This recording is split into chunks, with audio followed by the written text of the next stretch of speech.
Cathedral of Shadows, where demons gather.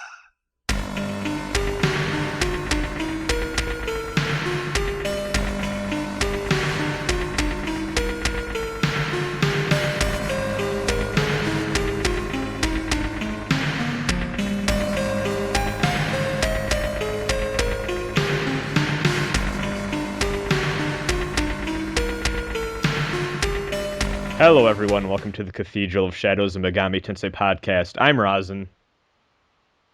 I'm Katsu.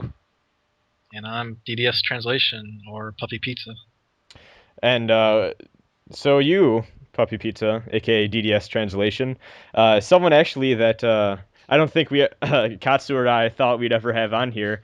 And you, my friend, do you want to explain to our listeners here that aren't familiar with you what you've been working on?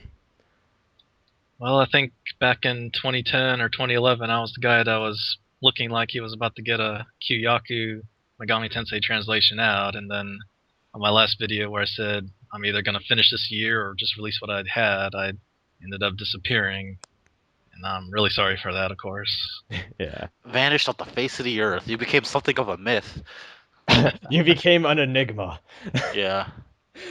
You were a legend. Okay, yes. It's like the second coming is the thing. I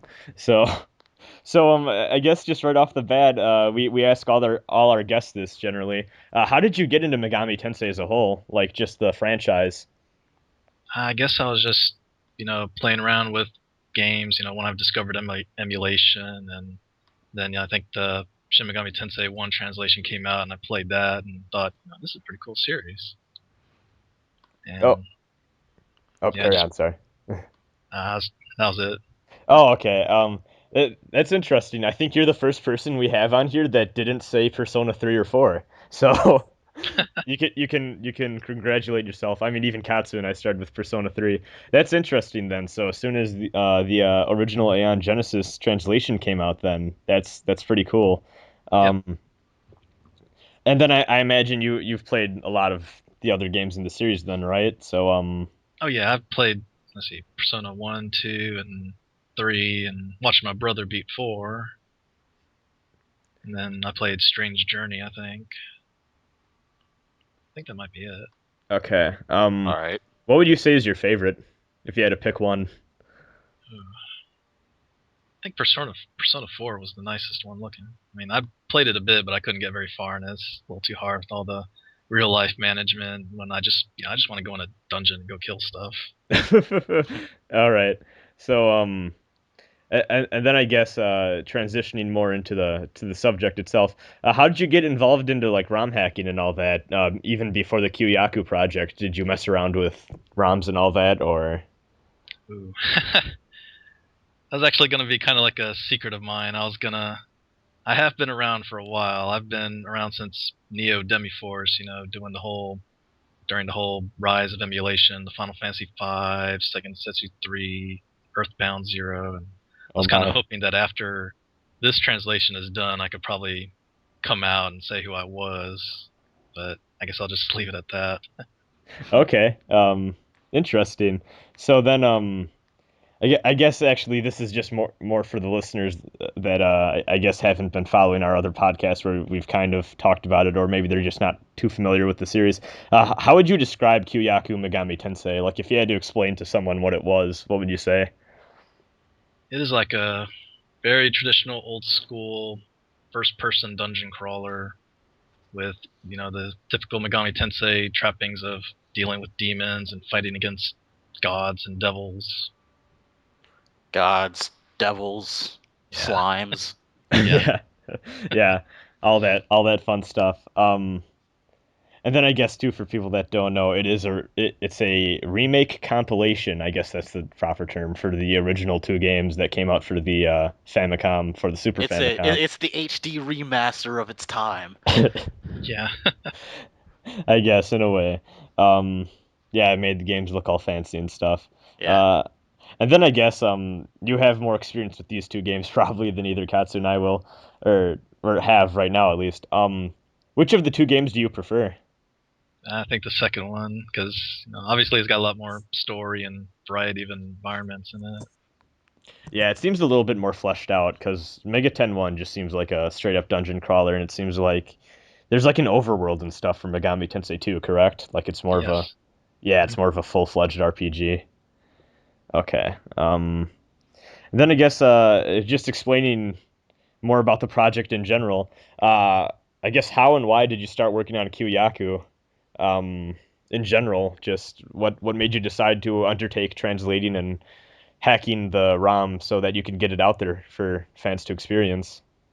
I think that came around the time where I finished school and I was trying to find my first job, and I had a lot of free time on my hand. And I mean, like I alluded to earlier, I'd been somewhat familiar with translating already. And after, I guess I probably had finished playing Shin Megami Tensei 1 or 2, and I saw Kyuuyaku and said, this would be a really fun game to play in English. Maybe I ought to see how far I can get with it. And I did some proof of concepts and said, okay, this probably won't be hard at all. So I started putting up videos and calls for help for translation.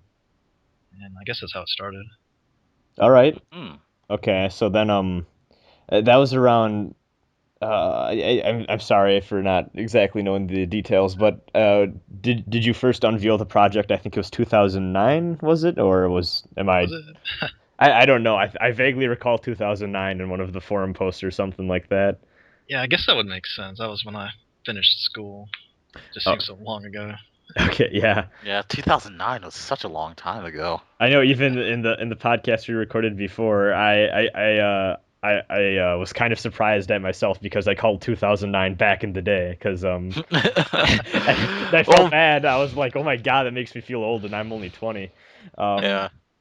But yeah, and then I guess from there it was around 2011 was the last update, and then it just kind of life happened. I'm assuming. Or Yeah, I mean, I guess I could probably go into a myriad of reasons. Like, I guess I'll start off with the videos that were up on YouTube were very carefully crafted experiences. What you didn't see was right before and right after the video where the thing would just crash and burn and explode. And I guess also since I really did start in 2009, but it took about a year or so to get a translation back. And I guess maybe I'd already lost my motivation. I had so much momentum. I was like, all right, I'm getting into this. I'm understanding the game. All I need is some words to put in. And it just took so long that I just got stuck in the doldrums and said, I've lost all my motivation to do this. ah, Ah, But okay. I mean, I don't want to place any blame on the translators. They did help me a lot. Okay, that's fair enough. I mean, I could see that happening too. Just ROM hacking in general and doing all this sort of work for free. Yeah. Like, generally it seems like a daunting task because yeah. I mean we're talking about uh, maybe 2 to 3 people, maybe a little bit more depending on the scope of the translation project, tackling and messing around with a game that was made by an entire team. Way back Yeah. when, and that can be a daunting task. It seems like. Uh, and then actually, we were just talking about the translation stuff. I was curious, how exactly was the translation part of the hack handled? Did you work with multiple people on that, or? I had already tried to dump all the main dialogue scripts and item lists and stuff, and I think when I got the first person, I guess it would be okay to call him out. I guess his name was Aureliane, and I passed him the script, and he said he would work on it. He gave me a script maybe every month or so, and it was kind of taking a while, so I said, would it be okay if I asked someone else to help? He said, all right. So I got someone named Fernando Garcia, who I think is actually the one that wrote the FAQ on GameFAQs for Part 2, Oh, and he helped me Hmm. out also. And I I just kind of took what they had, and it was still kind of incomplete, and there were a lot of holes in it. I don't know. I guess actually, since it took so long, I've just been teaching myself Japanese the last couple of years, and I found out it's been a lot easier to just learn the language than it is to Rely on fix other one game. people. Yeah, all right. So it seems like a lot of the early stuff was done with them, and now kind of as it reaches sort of a end, at least with the actual dialogue and like text translation, it seems like you're just trying to fill that all in yourself. yeah, but I'm also open to help to anyone that wants to volunteer. Still got some parts that are really confusing, like heavy on dialect and such. Oh, okay. Ah, okay. So I mean, I'm assuming then people, if anyone's listening to this that could somehow help you with that, would would you want them to just contact you through the romhacking.net thread? Yeah, just leave a post and contact me. I'd love to have any more help. All right. Okay, I'll link to Also, that below. also, I did notice while I was playing Kyuuyaku, there were some little bit of just some terminology quips. I don't know if you were using the official Atlus localization for Megaten terminology and all that stuff or not. So Yeah, that was something I was looking at. At first, I was just gonna try to come up with my own terms for like the demon class names and spell out the spell names the way they were. But after a long time of thinking about it, I thought it would be better just to go with what people are familiar with. Okay, because actually that was Katsu, you segued into that nicely. That was the next question I was gonna ask. So yeah, it seems like you're gonna try and stick to the most official as possible translations where they apply. Yeah, about as close as I can get it. There were some class names that aren't in any of their newer games, like Kaiju. I think you all pointed out once. Yeah. Well, I saw too. There is Fang, who we stream with a lot, and he seems to be really into Megami Tensei 1 so far, and he seems to be posting a lot in the romhacking.net thread with the whole open beta and pointing out stuff. Fang showed me a picture, and I noticed a demon had a skill called like Agi Lama or something like that, and I was wondering, Yeah. is that like is that just a spell that doesn't come up in the other games, or is that just a translation of like Agilao or something like that that just kind of got changed? I think like on this game, it was probably a callback to the earlier games where they had lots of different levels of spells. Like I think was it the original Megami Tensei game, the Dia spells like called D and then Medi and then Medic and then Medica, and it would work its way up to like a fully spelled word like that. So this game has like 5 or 6 different levels for spells, so they probably don't even appear in any of the modern games now. Oh, Yeah. so that's why. Okay, that makes sense because I was looking at Agilama and I'm like, I've never heard of that before. Yeah, it goes So like now, Agilao, Agilama, Maragi Lama, or Maragi Dine, and stuff like that. It would just keep on going on and on. okay, so yeah, that makes sense then. So and then I saw too, like even the fusion place is called the Cathedral of Shadows. When I think, doesn't it roughly translate to like Heretic Mansion, something like that? And Yeah, it's like the Pagan's Mansion or the Heretic's Mansion. okay, yeah, I so changed I that noticed just stuff for you like that. guys, I think, though. Oh, really? Okay. Yay! Not Fair bad. enough. Um, yeah. I mean, our co-produced podcast in Japan, we can call it Heretic Mansion. No, we don't have that. Yes, you do. But It's called the Persona Stalker Club. oh, let's see how it is. Um, oh, what was I gonna say? And then I guess with that too, I guess more on the hacking side of thing. What was the biggest challenge you faced with the hack so far, and how did you overcome it? Like in terms of just technical hurdles, or like anything that just really gave you a headache? Well, I guess you could probably see it in the thread where most of the people are having problems with item lists or spell lists or anything that uses that small font would get scrambled because there's so many different places that's used, and every time I think I plug a hole, 2 more appear, and it's like scrambling just to try to plug up all the holes and hope it all holds together. This whole game, just all the different fixes I put in, is like building a house of cards, and it's starting to get so fragile, and I'm just scared. All right. So yeah, I guess that will have some attention paid to it in the future, and hopefully all that gets plugged up, and then all the lists look nice and fresh and all Nice and that. neat. Yeah. Thanks. Um, and then I guess with that too, currently we have this hack in a form of open beta, which I'll link to below, but you can go and download.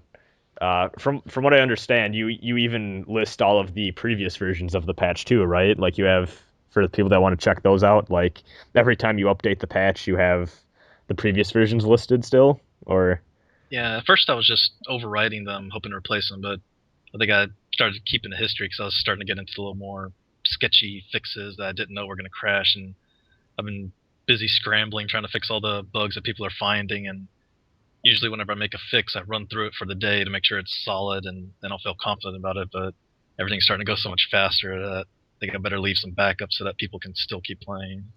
okay, that makes sense then. Yeah. Um, but yeah, it's actually, then too, I guess this is probably a good place to talk about it.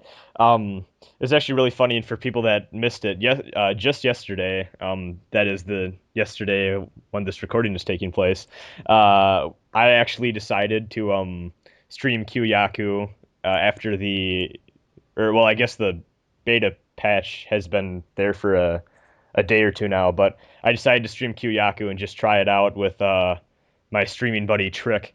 And then, actually, funny enough, DDSTranslation here wandered into the stream and said, "Hey guys, how you liking it so far?" And we all said, "Holy shit, you're here!"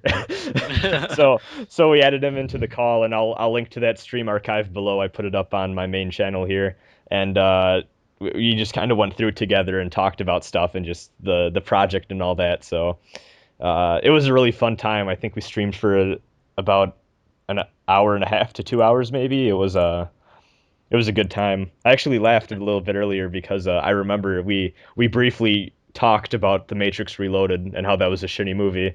I turned the TV Oh on yeah. today.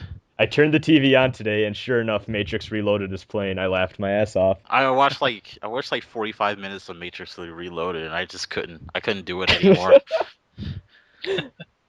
And about 10 minutes in, I saw this scene, and I was just like, yeah, I understand why people dislike this movie.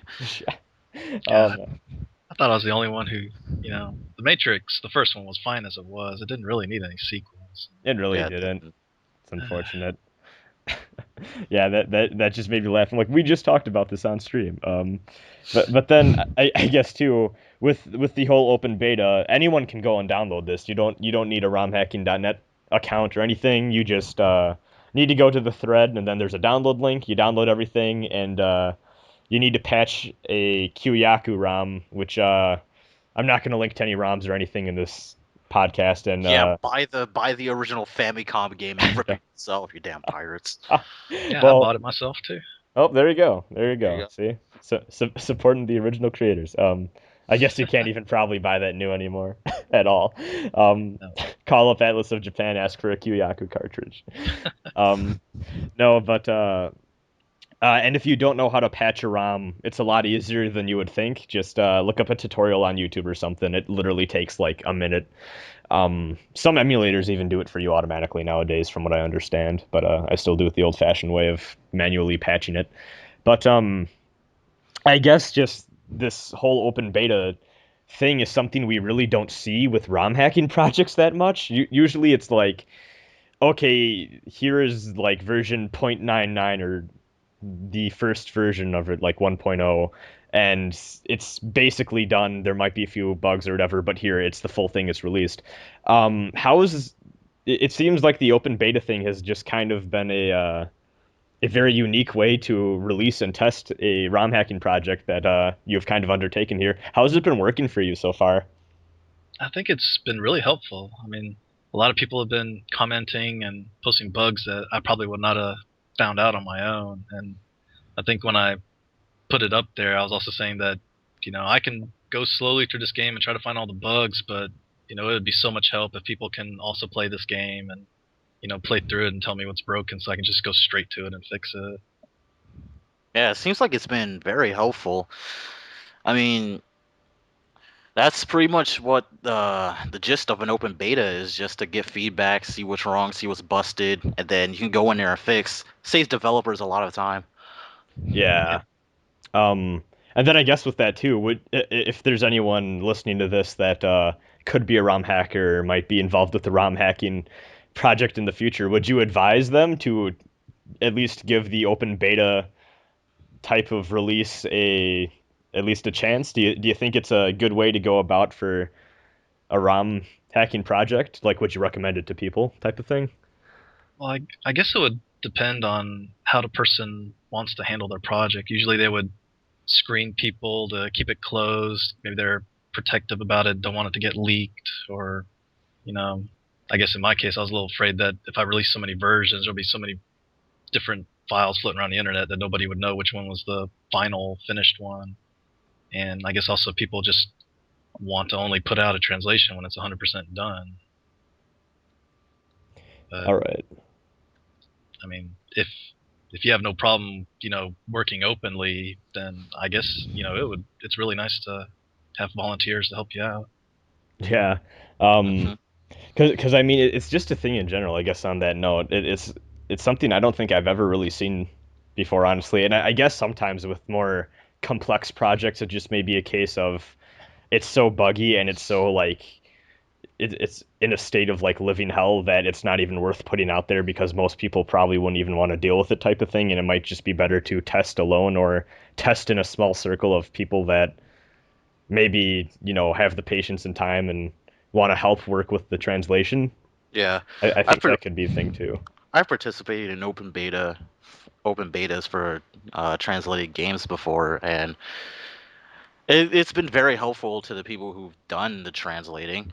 Um, we tell them about what's busted. We post screen caps, and they'll just be like, "Oh, I need to go fix that. I need to go fix this, etc., and so forth." And then maybe like a week later, they'll have a new version of saying, "Here, see, check out and see what's broken this time around."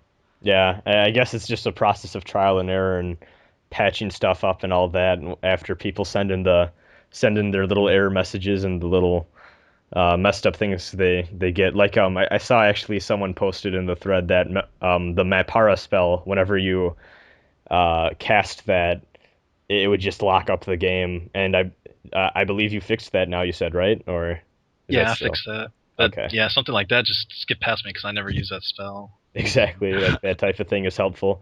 Yep. Um, so yeah, actually, I'd love to see other ROM hacking type of stuff in the future. Just especially with more like niche games like this, where they have a very dedicated fan base, and even if the game's in a poor state, I think a lot of people really want to play these games. Like, if you were to tell me like, oh, you can like if someone were to offer me like Majin Tensei right now and they said, oh, but the game might freeze up every now and again or you might lose your save data, I'd be like, I'm curious enough. I'm a hardcore Megami Tensei fan. I'd love to at least give it a play and see if I can help out the project in any way by reporting on bugs and glitches and all that. So, uh, actually, I guess along with that, do you have any advice for those that just wish to get into ROM hacking in general, like any sort of guide or how they should get into that scene if they want to try out ROM hacking and maybe not even just for a translation project, but in general, just messing around with game ROMs?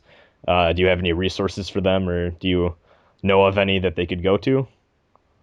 I think that the romhacking.net site actually has a lot of documents that explain, basic assembler, and then they go into specifics about, like Game Boy, Nintendo, Super Nintendo hardware.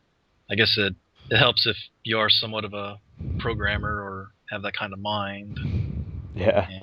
And yeah, Um, but I guess too. Actually, I'm going for a computer science degree myself, and just from the stuff I look into, I'm like, man, I can see where people would think it's a lot because I know I think everyone kind of meets that one person if you go around the internet enough, where it's like, oh, I'm gonna make a ROM hack for this game because I found this little program that lets me mess around with like Super Mario World or whatever, and then they get into it and they don't realize how I guess Sensitive.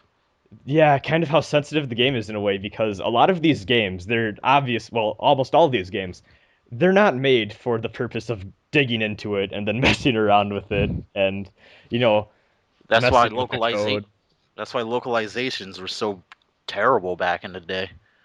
yeah, it was kind of a wild west back then, and there were like hundreds of little groups of, people who would just be someone who knew how to open a hex editor, someone who watched anime and thought they knew Japanese, and just Mhm. muck around in the game and then give up after a week or so. Yeah, because like it really with these games too, and even the process you described before, I've messed around with just making little tiny Earthbound hacks because there's a very powerful, I will admit, even for a ROM hacking uh, I guess engine, if you would call it that, called PK Hack, and you can go in and change enemies and just mess around with the world map and stuff like that. And it's very true that process you described of just fixing one thing but then breaking the rest of the game. Oh, I know that. I messed around with the custom soundtrack for a game called Naruto Shippuden and Ultimate Ninja 5 before, and when hacking that soundtrack, you had to like extract all the files. You can't just like go into the file and then put music in there. You had to take it apart piece by piece, add music, repack it all together, put it into the ISO, and then play the game. Because if you didn't do all that, all the characters' voice clips would get scrambled and mixed around. Like one character sounded like another character, and it was hilarious, yes, but that shouldn't be happening. Yeah, and I mean even like just the stuff Katsu and I are talking about is like very basic things that aren't really super hard to pull off when you're talking like a full translation ROM hack where you're actually messing around with like font and stuff like that and just text spacing and menus and just everything like that where pretty much every single piece of the game that involves text of any kind is being altered. You're talking about a lot of stuff that can break apart, you know. Yep. Um, Uh-huh. and then yeah, you just need to work on getting all of that put together into one thing. I imagine that can be a really frustrating experience.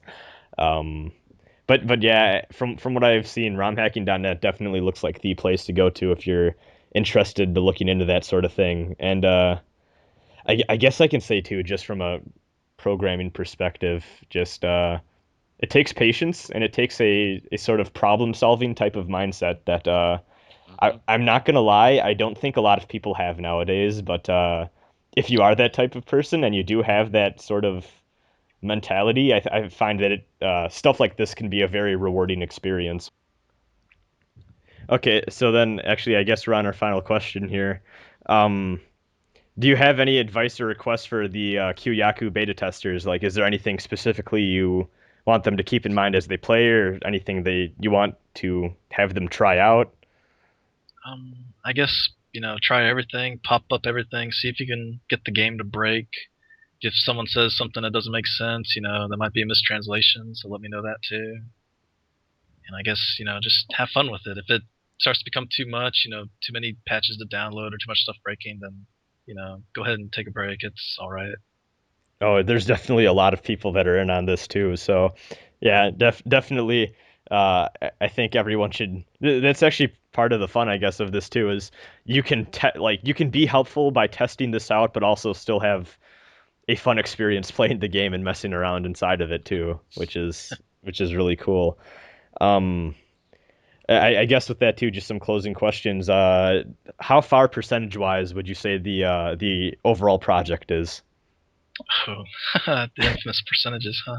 Yeah, if you have to give a rough BS estimate, because naturally, I guess it's kind of hard to tell if down the line how stuff is going to break and how much work that's all going to be. But if you had to give a rough estimate right now, what would you say?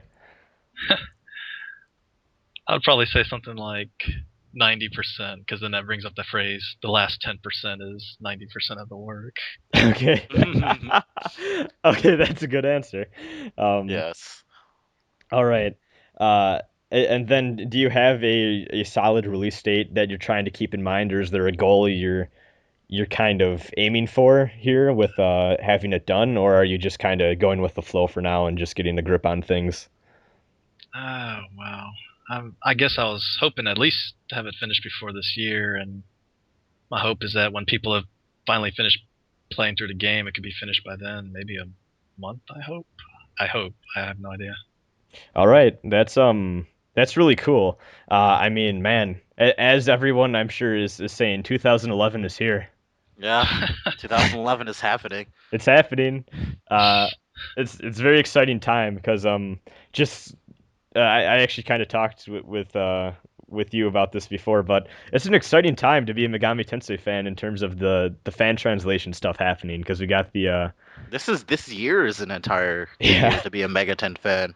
Yep. We got we got four Mega 10 games coming out from Atlus, and then we got all these fan translations that are happening. Got Devil Summoner PSP, talks about even Eternal Punishment Portable, maybe after Devil Summoner's done.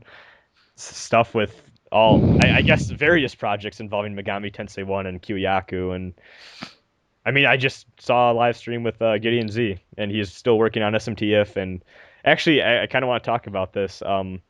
I personally was able to ask on the stream Gideon Z if he would like what he would do about the Kyuuyaku project that Aeon Genesis is doing, since DDSTranslation here has restarted his own.